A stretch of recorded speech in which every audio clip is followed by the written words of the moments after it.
Damn, shouted Pinky, I missed. He stood up and went crashing through the underbrush.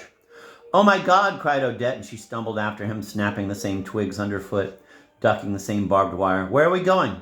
I've only wounded the deer, Pinky called over his shoulder. I've got to kill it. Do you have to? Keep your voice down, said Pinky. Fuck you, said Odette. I'll wait for you back where we were. But there was a sudden darting from a bush behind her, and the bleeding deer leaped up in a mournful gallop, its hip a crimson gash. Pinky raised his gun and fired, catching the deer in the neck. The air shimmered in the echo, and the leaves fell from a horse chestnut. The deer's legs buckled, and when it tipped over, dead in some berry bushes, its eyes never blinked but stayed lidless and deep, black as outer space. I'll leave the entrails for the hawks, Pinky said to Odette, but she was not there. Oh, the ladies come down from the Pepsi Hotel.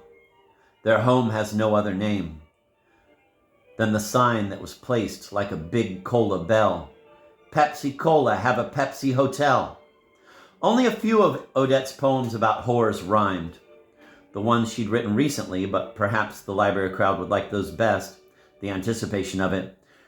Only a few of Odette's poems about whores rhymed, the ones she'd written recently. But perhaps the library crowd would like those best, the anticipation of it, knowing what the next word would be like, though not what it would be, stanza after stanza. It would be a combination of comfort and surprise an audience might appreciate. The local library association had set up a lectern near the windows of the reference room and had arranged chairs in rows for about 80 people. The room was chilly and alarmingly full. When Odette read, she tried to look out past the faces, toward the atlases and the biographical dictionaries. She tugged on the cowl of her sweater and pulled it up over her chin between poems. She tried to pretend people's heads were all little ears of corn, something a dance instructor had once told her ballet class to do when she was 7 and they had to dance before their parents. They come down to the truckers, or the truckers go up to the rooms with the curtains pell-mell. They truck down for the fuckers, or else they fuck up and the Pepsi have a Pepsi Hotel. There was a silence. A door creaked open, then shut. Odette looked up and saw Pinky in the back, tiptoeing over to a chair to sit. She had not seen or spoken to him in a week. 2 elderly women in the front turned around to stare.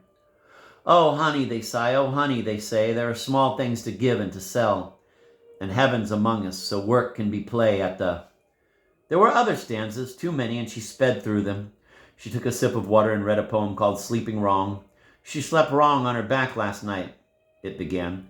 And so she holds her head this way, mad with loneliness, madder still with talk.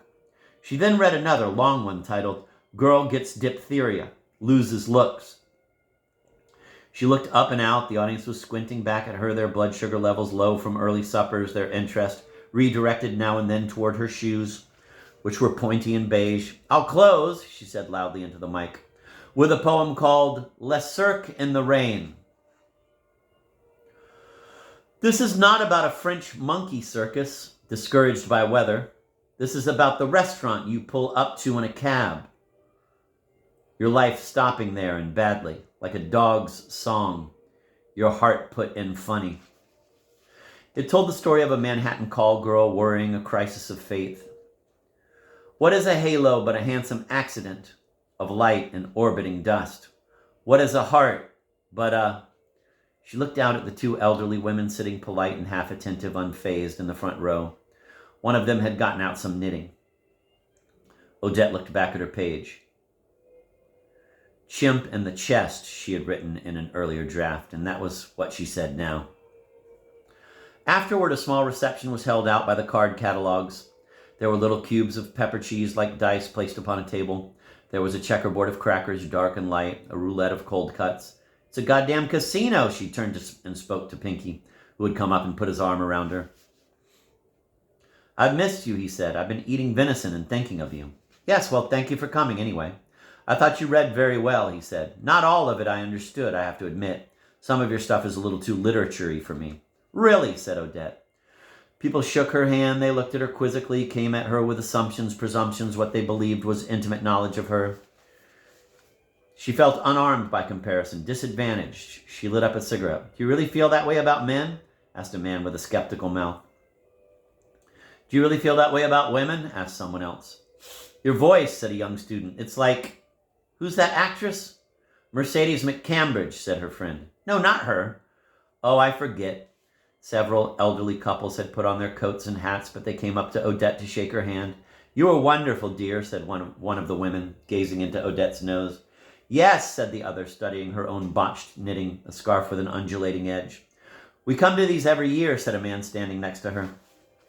He had been searching for something to say and had come up with this. Well, thank you for coming this year as well, said Odette stupidly and dragged on her cigarette. Kay Stevens, the woman in charge of the fellowship readings, came up and kissed her on the cheek, the sweet vanilla wax of her lipstick sticking like candy. A big success, she said quickly, and then frowned and hurried off. Can I buy you a drink somewhere? Asked Pinky. He was still standing beside her, and she turned to look at him gratefully. Oi, she said, please. Pinky drove them out past the county line to Humphrey Bogart's. He toasted her, flicked a sparkly speck of something from her cheek, looked into her eyes, and said, Congratulations. He grew drunk, pulled his chair close, and put his head on her shoulder. He listened to the music, chewed on his cocktail straw, tapped his feet.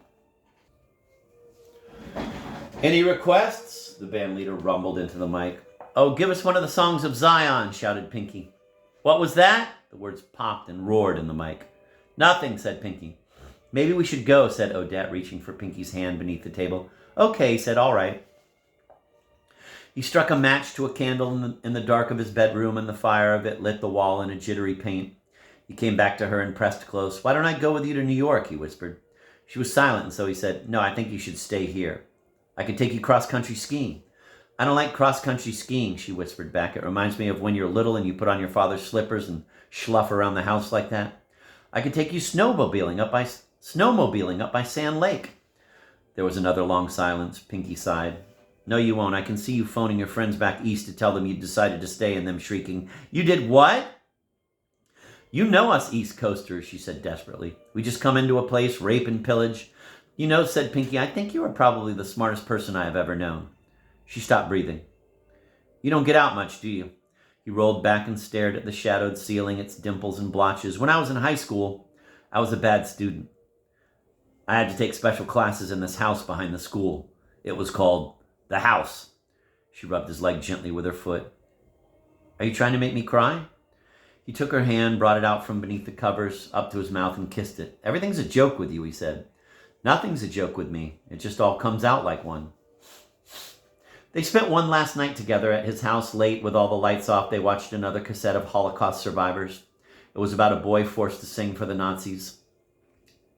Over and over.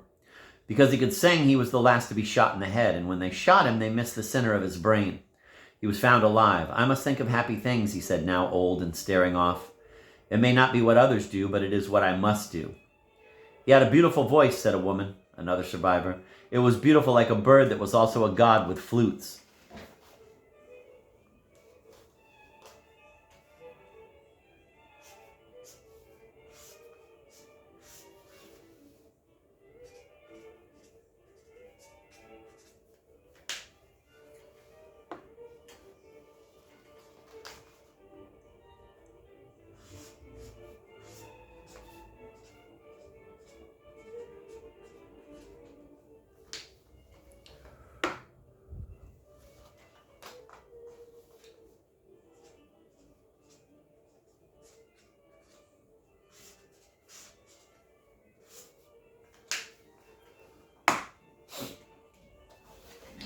Heavy, murmured Pinky when it was over. He pressed the remote control and turned away in the darkness toward the wall in a curve of covers.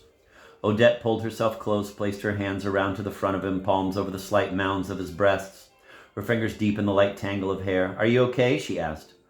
He twisted toward her and kissed her, and in the dark he seemed to her aged and sad. He placed one of her fingers to his face. You never asked about this. He guided her finger along his chin and cheek, letting it dead end, like the scar in his mustache. I try not to ask too many things. Once I start, I can't stop. You want to know? All right. I was in high school. Some guy called me a Jew, and I went after him. But I was clumsy and fat. He broke a bottle and dragged it across my face. I went home, and my grandmother nearly fainted. Funny thing was, I had no idea that I was Jewish. My grandmother waited until the next day to tell me. Really? Said Odette.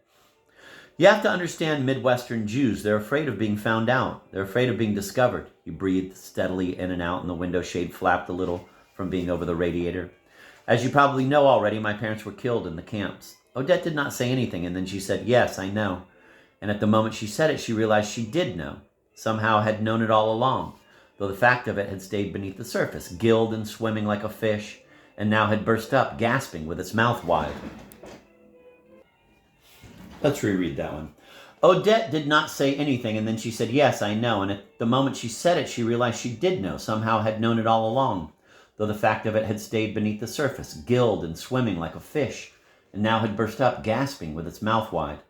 Are you really leaving on Friday? He asked. What? Friday, are you? I'm sorry. I just didn't hear what you said. There's wind outside or something. I asked you if you were really leaving on Friday. Oh, she said. She pressed her face hard into his neck. Why don't you come with me? He laughed wearily. Sure, he said. All right. Knowing better than she at that moment the strange winding line between charity and irony, between shoplifting and love. During that last day, she thought of nothing but him. She packed and cleaned out her little apartment, but she had done this so often now in her life, it didn't mean anything, not in the pit of her, not anything she might have wanted it to mean. She should stay. She should stay here with him, unorphan him with love's unorphaning, live wise and simple in a world monstrous enough for years of horrors and death. And poems of horrors and death so monstrous, how could one live in it at all? One had to build shelters. One had to make pockets and live inside them. She should live where there were trees. She should live where there were birds. No bird, no tree had ever made her unhappy. But it would be like going to heaven and not finding any of your friends there. Her life would go all beatific and empty in the eyes. And if he came to New York, well, it would bewilder him. He had never been before, and no doubt he'd spend all his time staring up at the skyscrapers and exclaiming, gosh, look how tall those suckers are. He would slosh through the vagrant urine, shoelaces untied. He would walk through the dog shit awaiting him like mines. He would read the menus in the windows of restaurants and whistle at the prices. He would stare at a sidewalk, drunk, prone, and spread-eagled and fumbling at the crotch. And he would say, not unkindly, that guy's really got his act together. He would look at the women.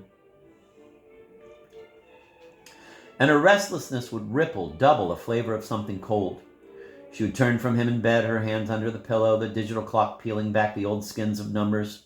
She would sigh a little for the passage of time, the endless corridor of it, how its walls washed by you on either side, darkly, fast, and ever, ever. What do?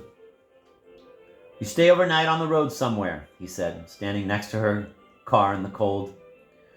It was Friday morning and spitting snow.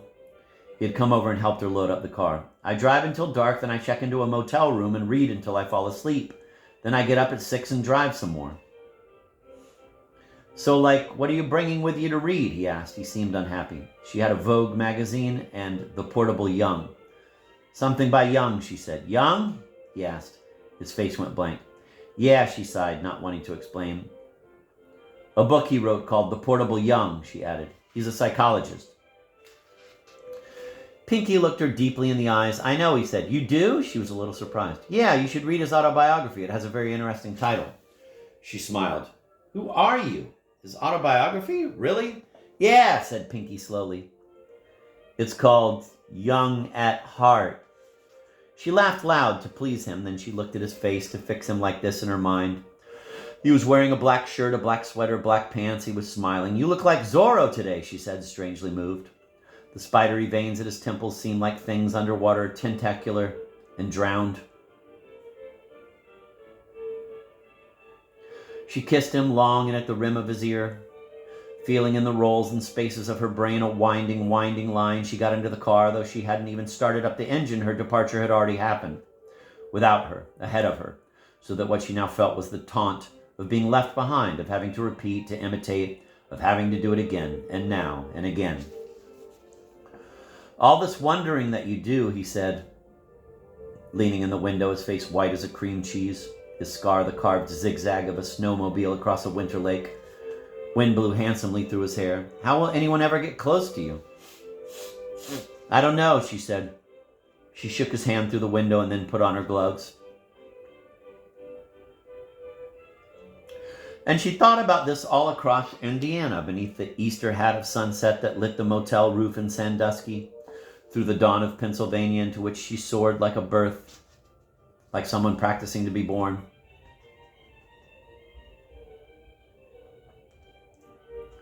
There were things she'd forget, a nightgown stuck on a hook behind the bathroom door, earrings on the motel nightstand, and all love that had overtaken her would have to be a memory. A truck on the interstate roaring up from the left, a thing she must let pass. She would park the car right off Delancey Street. There would be a spot across the street from the hotel with the Pepsi sign and a hotel and lights beneath. All night sirens would keen and traffic would whoosh and grind its way down Houston, down Canal, toward the Holland Tunnel, a bent sign to which aimed straight at her window.